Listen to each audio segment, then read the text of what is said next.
அணியை நினச்சி கவலைப்படுறதா இல்லை கோபப்படுறதா அப்படிங்கிறதே தெரியலைங்க. ஆக கேவலமான பரிதாபகரமான ஒரு தோல்வியை தழுவி தொடரையும் இழந்துட்டாங்க. அடித்த 158 ரன்களை இங்கிலாந்து வெறும் 13 ஓவர்களில் ஒரு விக்கெட்டை மட்டும் இழந்து ரொம்ப அசால்ட்டாக ஜெயிச்சிட்டாங்க. எனக்கு என்னமோ இவங்க 2 பேரும் ஆடுறத பார்த்தா இந்தியா ஒரு தனி பிச்சில் ஆடுற மாதிரியும் இங்கிலாந்து ஒரு தனி பிச்சில் ஆடுற மாதிரி எனக்கு தோணுச்சு. ஏன் அப்படின்னா இந்திய பேட்ஸ்மேன்லாம் திணறினாங்க, ரன் அடிக்கவே அவ்வளோ கஷ்டப்பட்டாங்க. பால் கொஞ்சம் ஸ்லோவாக நின்று வருது அப்படிங்கிற மாதிரி ஒரு கருத்து இருந்துச்சு. இந்த கமாண்டேட்டரி கூட என்ன சொன்னாங்க அப்படின்னா, பிச்சு பவுலருக்கு ரொம்ப சாதகமாக இருக்குது, 150 160 ரன்கள் அடித்தா கூட டிஃபன் பண்ணுறதுக்கு சரியான ஸ்கோர் அப்படின்லாம் சொல்லிட்டு கிடந்தாங்க. 158 ரன்கள் அடித்த உடனே அப்போ இந்தியா கடுமையான ஒரு டஃப் கொடுப்பாங்க அப்படின்னு நம்ம நினச்சோம். ஆனால் அப்படி அதுக்கு நேர் மாறுங்க. 13 ஓவரில் ரொம்ப அசால்ட்டாக அடித்து பறக்க விட்டாங்க, ரொம்ப ஈஸியாக ஜெயிச்சிட்டாங்க. அது என்னமோ அவங்க ஆடுனது பேட்டிங் ட்ராக் மாதிரியும் இவங்க இந்தியா ஆடுனது பவுலிங் ட்ராக் மாதிரியும் நமக்கு தெரிஞ்சுச்சு. ஆனால் காரணம் என்னென்னா இந்திய பேட்ஸ்மேன்களுடைய இயலாமையும் இங்கிலாந்து பேட்ஸ்மேன்களுடைய திறமையும் தான் காரணம். இந்த படுதோல்விக்கு என்ன காரணம் அப்படின்னு பார்த்தா, முதல் காரணம் இந்த ஓப்பனிங் பேருங்க. என்ன அப்படின்னா, ஓப்பனிங்கில் ஆடக்கூடிய 2 பேருமே கச்சாமுச்சான்னு ஆடக்கூடாது. அப்படி அமைஞ்சு போச்சு இந்தியாவுக்கு. சூரியவன்சியும் அபிஷேக் சர்மா 2 பேருமே கச்சாமுச்சான்னு ஆடக்கூடிய ஆள், எல்லா பந்துகளையும் பெரிய ஷாட்டாக ஆடக்கூடியவங்க. அப்படி இருந்திருக்க கூடாது. ஒருத்தர் நல்லா நின்று அடிக்க வேண்டிய பால்களை மட்டும் அடித்து ரொட்டேட் பண்ணக்கூடிய ஆளாக இருக்கணும், இன்னொரு ஆள் கச்சாமுச்சான்னு அடிக்கிற ஆளாக இருக்கலாம். அப்படித்தான் இருந்தது. ஏற்கனவே அபிஷேக் சர்மாவும் சாம்சனும் இருந்தாங்க. இவங்க என்ன ஒரு தப்பு பண்ணிட்டாங்க அப்படின்னா, சாம்சன் ஒரு 2-3 போட்டி ஆடணும்னு சாம்சனை உட்கார வச்சிட்டாங்க, சூரியவன்சியை உள்ளே இறக்கிட்டாங்க. நீங்கள் சூரியவன்சியை உள்ளே இறக்க விரும்புனது தவறு இல்லை, இறக்குனதும் தவறு இல்லை. ஆனால் சூரியவன்சியை திலக் வர்மா இல்லாட்டா இஷான் கிஷன் இவங்களுக்கு பதிலாக எடுத்திருக்கணும்.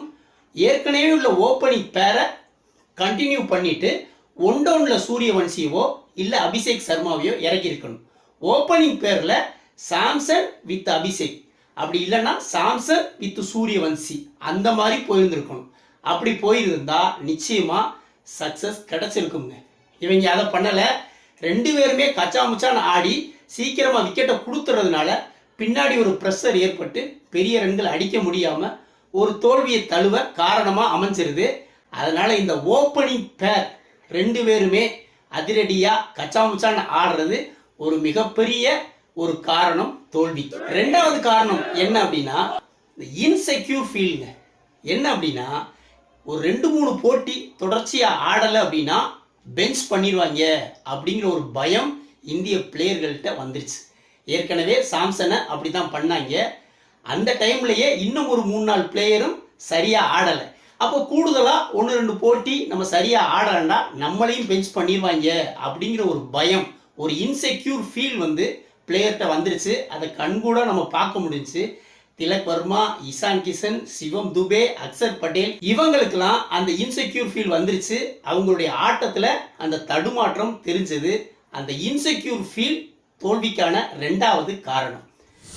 3வது காரணம் என்ன அப்படின்னா, ஒரு அணியில் ஒரு 2 லெஃப்ட் ஹேண்ட் பேட்ஸ்மேன் இருக்கலாம், 3 பேர் இருக்கலாம். கிட்டத்தட்ட 7 பேருமே டாப் ஆர்டர்கள் 7 பேருமே லெஃப்ட் ஹேண்ட் பேட்ஸ்மேனாக இருந்தால் என்ன பண்ணுறது? லெஃப்ட் ஹேண்ட் பேட்ஸ்மேனாக இருக்கிறது தப்பு இல்லை, நீ ஆடிட்டா பிரச்சனை இல்லை. ஒன்று ஆட மாட்டேங்கிற, இன்னொன்று என்ன அப்படின்னா, ஒரே பேட்டர்னில் பேட்ஸ்மேன் இறங்கிக்கிட்டே இருந்தாங்கன்னா எதிரணி பவுலர்களுக்கு அது ஒரு அந்த லைனப்பை பிடிக்கிறது கொஞ்சம் ஈஸியாக இருக்கும். ஒரே லெஃப்ட் ஹேண்டாக இறங்குனா அவங்க ஈஸியாக கணிச்சிருவாங்க. லெஃப்ட் ஹேண்ட் ரைட்டு கொஞ்சம் மாறி வந்துச்சு அப்படின்னா அவங்களுக்கும் அது சிரமமாக இருக்கும். ஸ்டார்டிங்கில் இருந்து பார்த்தா அபிஷேக் சர்மா, சூரியவன்சி, இஷான் கிஷன், திலக் வர்மா, சிவம் துபே, வாஷிங்டன் சுந்தர், அக்சர் பட்டேல், இந்த மாதிரி 7 லெஃப்ட் ஹேண்டருங்க. இந்த மாதிரி இதுக்கு முன்னாடி இந்திய அணியுடைய காம்பினேஷன் இப்படி இருந்ததே இல்லை.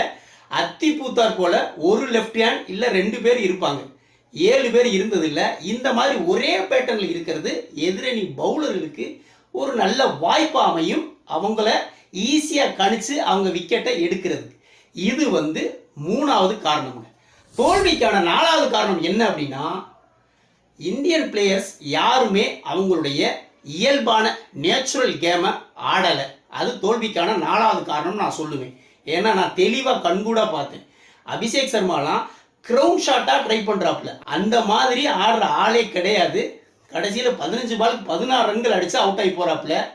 எப்பயுமே அதிரடியாக பந்தை வெளியே அடிக்கணும்னு நினைக்கிற ஆள் அந்த ப்ரெஷர் கூடவும் இயல்பான கேமை விடுறாப்புல.